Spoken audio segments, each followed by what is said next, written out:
El desnudo femenino siempre ha sido una cosa de hombres. Hola curiosas y curiosos de la historia del arte. Soy María Ponce Murcia y hoy vengo a hablaros del desnudo femenino del siglo XIX. Exclusivamente del siglo XIX. Pero María, ¿no nos hablaste del desnudo femenino en otro vídeo? Claro que sí, pero un vídeo de 15 minutos puede explicar todo lo que conllevaba la representación del desnudo femenino. Pues no. Por eso mismo en este vídeo voy a comparar el desnudo que realizaban los académicos con el desnudo que realizaban los artistas libres. Así que comenzamos. En primer lugar vamos a hablar de lo que sí estaba permitido realizar. Para ello, ¿qué institución o qué escuelas de arte sentenciaban lo que era bonito y agradable de lo que era poco armonioso o desagradable? Nuestros amigos, los académicos, donde enseñaban en sus aulas que todo debía de estar perfectamente cuadriculado.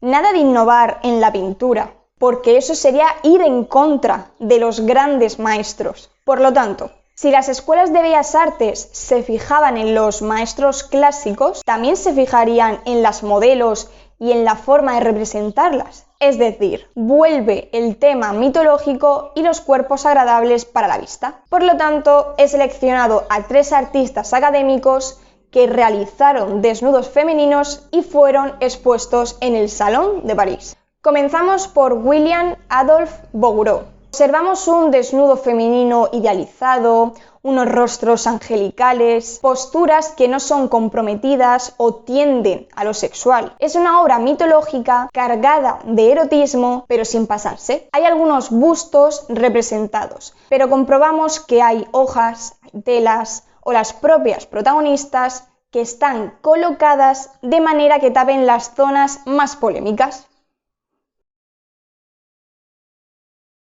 Si seguimos con los artistas, debemos de señalar a Alexander Cabanel y su Nacimiento de Venus. Destacar que esta obra fue expuesta en el Salón de París de 1863 y posteriormente fue adquirida por Napoleón III para su colección personal. Volvemos al tema alegórico de Venus. Aquí ya no está de pie. Simplemente es un personaje tumbado, pasivo, el pelo perfectamente colocado y de forma sensual. Es la diosa del amor, la diosa del erotismo. Pero aquí vemos algo nuevo. Ya no esconde sus rasgos impuros. Está tumbada, descubriendo el cuerpo entero. El agua podría haberla cubierto perfectamente o uno de los ángeles, pero Cabanel decide retratarla así. ¿Sabéis por qué fue aceptada? Porque no nos está mirando. El simple hecho de que una mujer desnuda nos mire o no, dice muchísimo del cuadro. Esta Venus fue bien recibida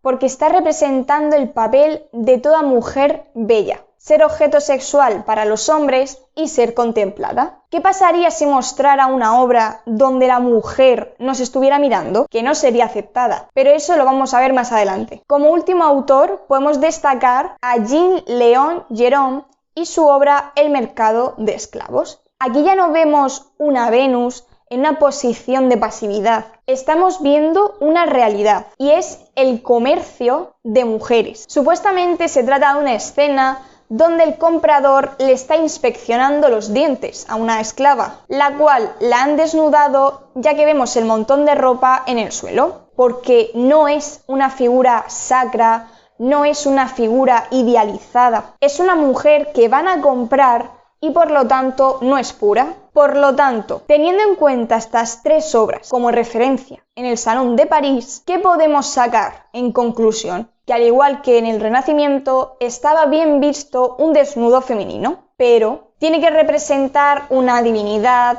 sensual, pasiva, frágil, sin ningún tipo de autoridad, es decir, un objeto sexual para la satisfacción de los hombres. Y en el caso de que no sea una divinidad, es decir, una mujer corriente, peor aún, debe de estar representada en una actitud de inferioridad, con figuras de hombres que la supeditan. No tiene autoridad, porque una mujer en la calle desnuda pensando por sí misma, ¿desde cuándo? Menos mal que el siglo XIX fue una época de cambios. ¿Y por qué lo digo? Porque hubo hombres, mujeres no, si ellas solo podían hacer bodegones, flores, que dijeron a las academias: Mirad, que voy a pintar lo que yo quiera. Y así lo hicieron. ¿Y quién empezó a representar el desnudo femenino, erótico, sensual, realista? Que hoy día se considera el mayor representante del realismo,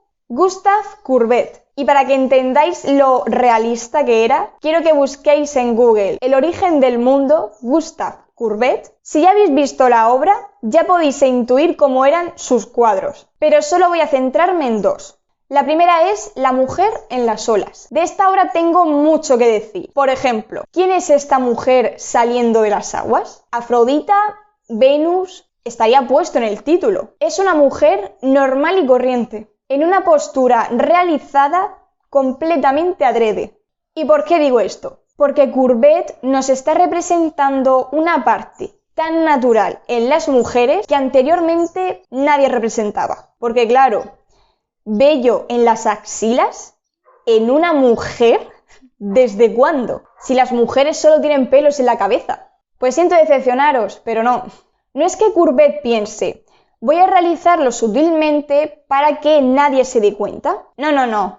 Es que levanta los brazos para que lo primero que veas, aparte de los pechos, sea el vello. La segunda obra es El sueño, o también llamado Las amigas. Porque claro, escenas eróticas entre un hombre y una mujer, todas las que quieras. Pero dos mujeres reconociendo su sexualidad, ¿en qué momento? También me llama la atención que la obra se llame El sueño. El sueño de cualquier hombre, porque dime entonces. De hecho, esta obra, junto con El origen del mundo, fue un encargo. Es una escena totalmente erótica y para hombres. Porque una mujer encargando un cuadro donde aparecen dos mujeres durmiendo, calificada como persona desviada. De Courbet pasamos a Edouard Manet. De este hombre he hablado en casi todos los vídeos como maestro de, amigo de, y he mencionado dos obras suyas rápidamente, pero hoy nos vamos a detener en ellas. ¿Y de cuáles estoy hablando? En primer lugar, la obra en la que él en un principio era una pintura elogiando a dos grandes maestros, Rafael de Sanzio y Tiziano Vecellio. Si nos fijamos en el juicio de Rafael,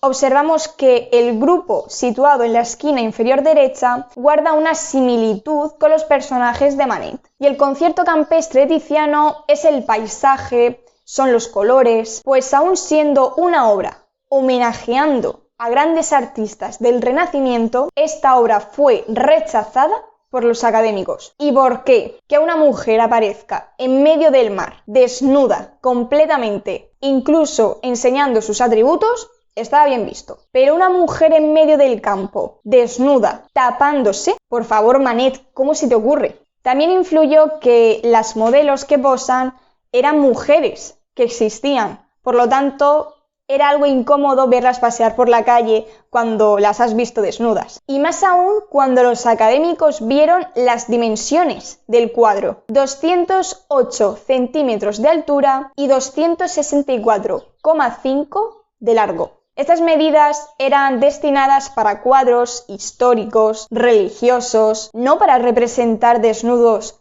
femeninos impuros. Si con esta obra Manet escandalizó al jurado, imaginaos cuando presentó Olimpia. Empecemos por la descripción del cuadro. Observamos una habitación donde aparecen dos figuras claramente diferenciadas. En primer plano, una mujer desnuda, de piel clara, nos está mirando fijamente, mientras que en segundo plano, otra mujer de piel más oscura porta un ramo. Como tercer personaje de esta escena vemos un gato a los pies de la cama. Vale.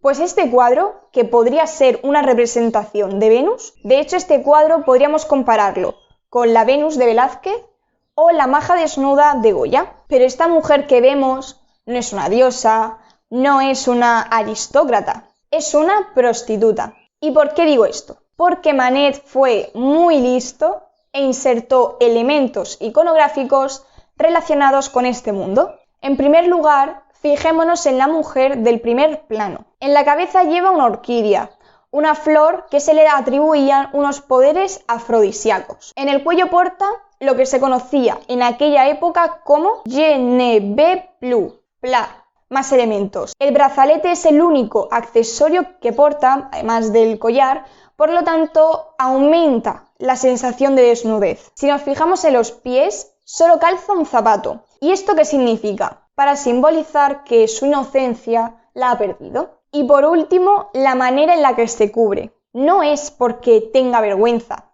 sino porque nos está diciendo con la mirada y la postura: si quieres verme desnuda, tienes que pagarme. ¿Sabemos la identidad de esta mujer? Efectivamente, se trata de la misma mujer que posa para el desayuno sobre la hierba, Victorine Mugent. ¿Y qué hay del personaje en segundo plano? Básicamente que porta un ramo de flores que va a entregarle a la prostituta. Es un ramo grande, por lo tanto es caro, de un cliente bastante satisfecho. ¿Y el gato negro tiene algún significado en esta escena? Para empezar, históricamente, los gatos negros siempre han sido asociados con la brujería, con el mal. Aquí no pierde ese significado, pero también señala la lujuria, la promiscuidad, lo erótico. Manet fue el único que realizó desnudos femeninos en el siglo XIX. Claro que no. Pero hubo un pintor que realizó no desnudos femeninos, pero enfocó a la mujer de dos formas diferentes. Todos conocemos a Henri de Toulouse-Lautrec, pintor de familia rica, pero se muda a París a vivir la vida bohemia.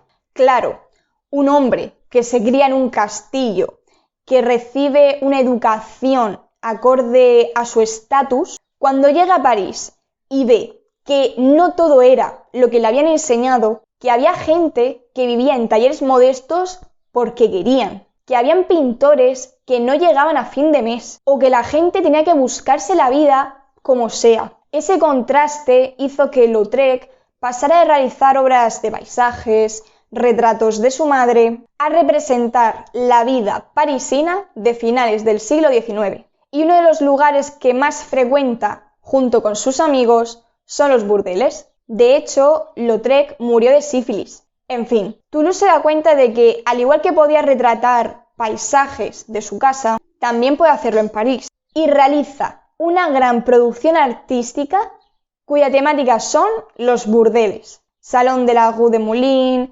Desnudo delante de un espejo, Rue de Moulins de 1894 o Femme tirant son bas. Estas obras las consigue realizar porque pasaba mucho tiempo en los burdeles, no como cliente, que también, sino porque le pide permiso a la dueña del burdel para hospedarse y ver la vida cotidiana de estas mujeres. Pues él descubre un mundo nuevo dentro de este lugar. Se da cuenta que las mujeres que él suele ver por la noche, por el día, son distintas, que la mayoría de ellas, si quisieran y pudieran, no estarían en ese lugar. Por lo tanto, Lautrec recapacita y decide hacer una serie de pinturas donde nos muestra esta vida oculta de los burdeles. Levasseur, Olid, Dans l'Élite y Olid Levasseur. ¿Y qué encontramos aquí? Que al contrario que Courbet y su obra El sueño, aquí no vemos mujeres desnudas por y para ser contempladas por hombres. Lautrec quiere hacerle un pequeño homenaje y las retrata tal y como son. Alguno estará pensando: María, si Lautrec ha realizado un hombre y una mujer en una habitación, no sé de qué estás hablando. ¿Y quién te dice a ti que son un hombre y una mujer? Las mujeres comenzaron a cortarse el pelo en el siglo XIX como respuesta a la sociedad patriarcal, y algunas para revelar su orientación sexual. Es decir, Lautrec está representando escenas de cariño, que no eróticas, de dos mujeres en un burdel. ¿Y a qué me remito? Pues en primer lugar, no están desnudas. En unas, Lautrec las tapa con la sábana o las viste completamente. Son escenas que no nos muestra erotismo. Es una pareja que tiene un momento íntimo, pero para nada estas escenas son para el disfrute de los hombres. Lautrec las realiza tal y como son. Por ejemplo, en una nos está mostrando el momento de despertarse. La chica de la izquierda aún tiene los ojos un poco dormidos. En otra, la mujer de la izquierda nos muestra el vello de la axila. La representa de forma natural, con el pelo alborotado. Es decir, si comparamos las primeras obras con estas últimas, ha habido una evolución buena. Obviamente, hubo muy pocos artistas que representaron el desnudo femenino o la homosexualidad desde esta perspectiva. Y tampoco podemos negar que ha descendido la percepción del cuerpo femenino para el disfrute, porque hoy día se sigue haciendo y peor. No sé cuánto tiempo llevo, pero es que ni siquiera se puede resumir el desnudo femenino de un siglo. Espero que os haya gustado este breve repaso y nos vemos en el siguiente vídeo donde cambiamos de siglo, cambiamos de mentalidad, cambiamos todo, pero siempre con más arte.